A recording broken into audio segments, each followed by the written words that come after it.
Good evening, everyone. So before I start this, I would like to know what kind of audience I'm working with. So in a quick show of hands, who here is interested or likes fiction? Be it Marvel, DC, a book, music, anything? Okay, yeah, please, I expect 100%. Come on. So before I can tell you guys why I decided to do this TED Talk on this specific topic, I need to tell you guys more about myself. Well, in the upper right corner, you can see me with my mom at the ripe age of 4, already having a Spider-Man shirt and a Spider-Man toy. And that is something that can very well define me as a person. Ever since I was a kid, I've always been in love with superheroes and everything that isn't true, unfortunately. Well, that stuff molded me as a kid, and it taught me a lot of lessons that I would too share with you throughout this talk. Now, what that has made me grown up into is for the second picture, which I will explain now on the upper left corner. That right now is my current favorite hobby. I have a Facebook group where I debate and converse with friends that I've never met in real life about what fictional character is cooler or who would win in a hypothetical scenario. I would like to give a shout out to them because a bunch of them are actually watching me through live stream right now, and thank you because you guys have supported me through the process of making this talk. This whole love for fiction is what created one of my biggest loves in life, which is theater and acting. Because when I'm acting, I literally get to be a fictional character. And that is something that I love because, honestly, in life, they don't give you much room to be weird and to be yourself anymore. And that's something that fiction allows you to get a bit of that experience, and so does acting. And that's why those two things made such a big impact on my life.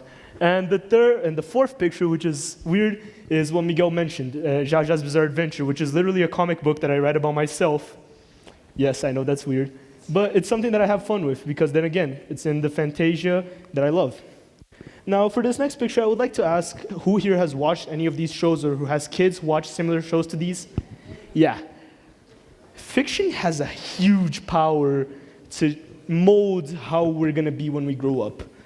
Especially in a generation where kids grow up with so many iPads in their hands and they're always watching cartoons and YouTubers, you can't take the merit away from how much they can be impacted by what they're seeing on their screens, how their morals are being built ever since the little kids to learn not to do this, not to do that, to be like this, just from the shows they're watching and the characters and what they preach.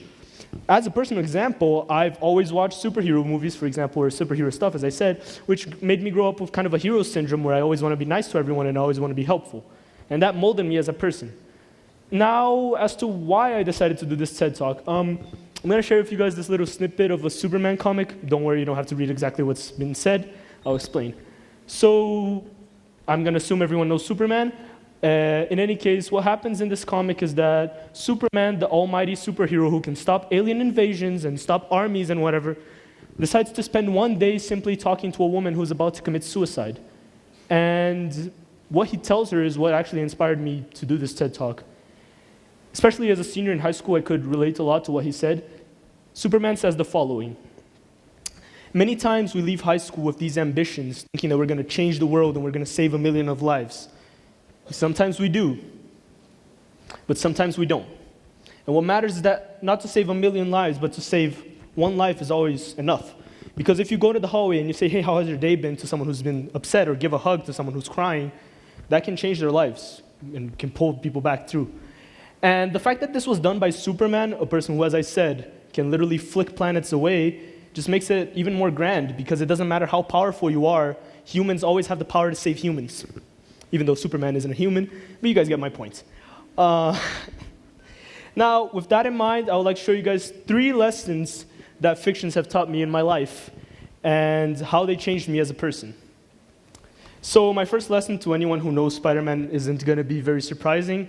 It is, with great power comes great responsibility. And that was one that I acquired at about the age of 6 when I watched the first Spider-Man movie directed by Sam Raimi. And the context in which this phrase is said is because Spider-Man has the power of Spider-Man, superhero, and he refuses to act in the moment that he should have. And that causes a person that he loved to die. Now, I'm not saying that I necessarily have this power and that someone died because of my actions, but I'll get into why this affected me really soon. And I only noticed how much this is something that I should have taken into account in my life when I was writing the script for this talk. So as a kid, I have always been pretty influential. My friends would follow me around often, and they would hear what I have to say, because I would always be very outspoken about everything I wanted to do. And it's not until recently that I noticed how important role models are for people, especially as a senior. When I was a little kid, I was always looking up to the seniors and being like, hey, that's how I want to be in a few years from now. And now that I am a senior, I'm conscious about the fact that, hey, I need to act how these kids are supposed to be because they're kind of going to model themselves after me. And in another note, this year, for the first time in my life, I was granted a position of power. In school, I became senior class president. And at first, I just thought, hey, sweet, something I'm going to be able to put in my diploma. But that was actually one of the toughest things that I had decided to do in a long time in school, especially because for the first time, my actions were not only impacting myself, but they were representing an entire group of people, which is a reality shock for someone who's always not been aware of what they're doing. I mean, as a kid, I'd been suspended, 3 times? That's, yeah. And even Mr. Baird, the principal, once told me, he was like, Jader, you're representing people now, you gotta behave, you gotta act how you're supposed to. And I was like, yeah, you're right, because if I do get in trouble, it puts bad light on all my grade. And the point that I'm trying to make is that since I was granted this power of being able to say, hey, I'm senior class president, I make the rules, I decide this, I decide that, it came with the equal responsibility of having to watch myself way more and to actually have the weight of people who need me behind my back.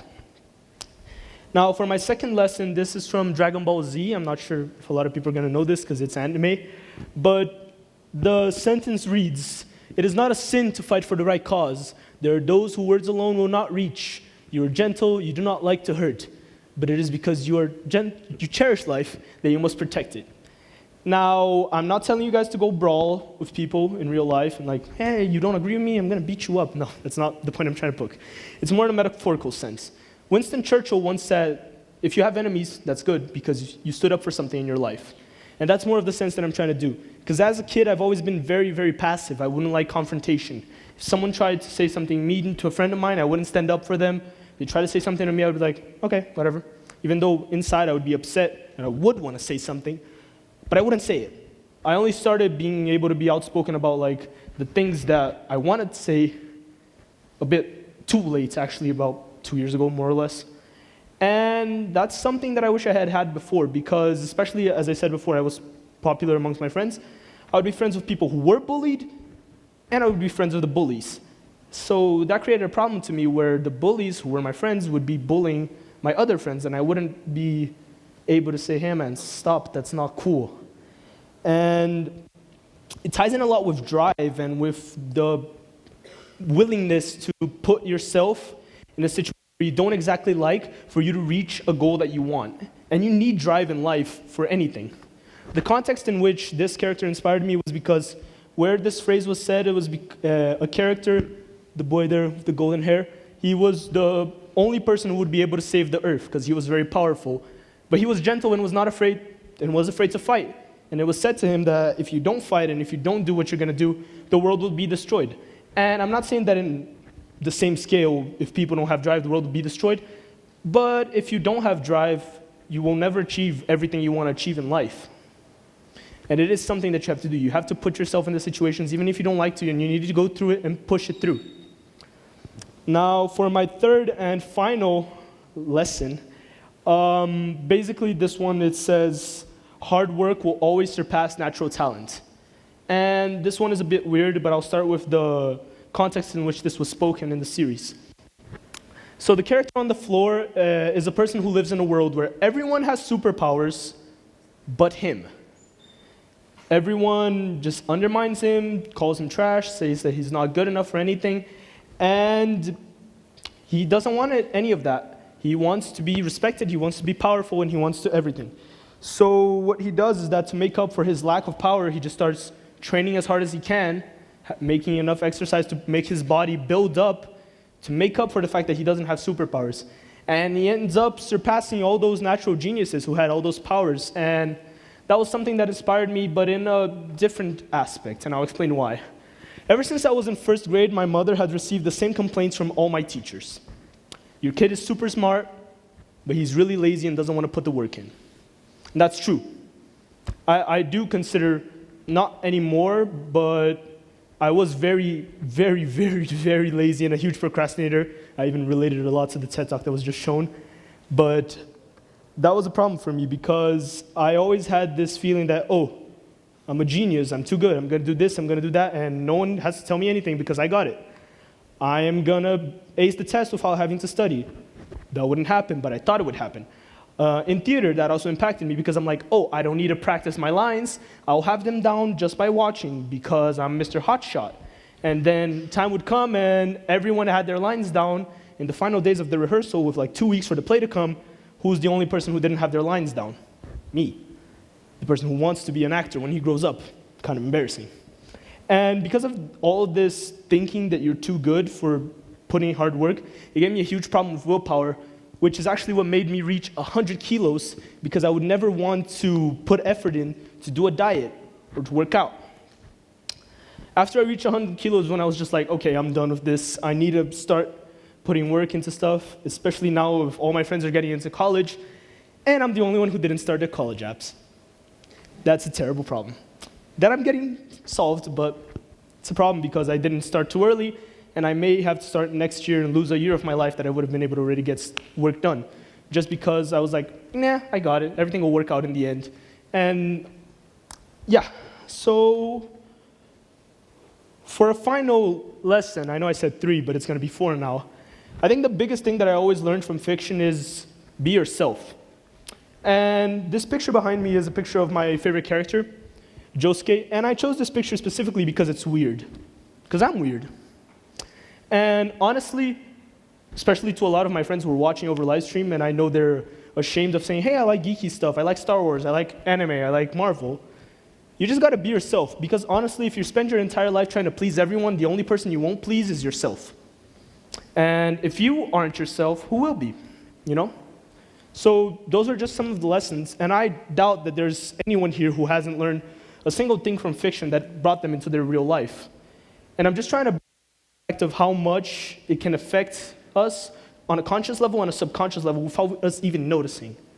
So the 3 lessons, to recap, were great power comes great responsibility, you need to have drive, and you need to have willpower, because without those things, you're never gonna get anywhere.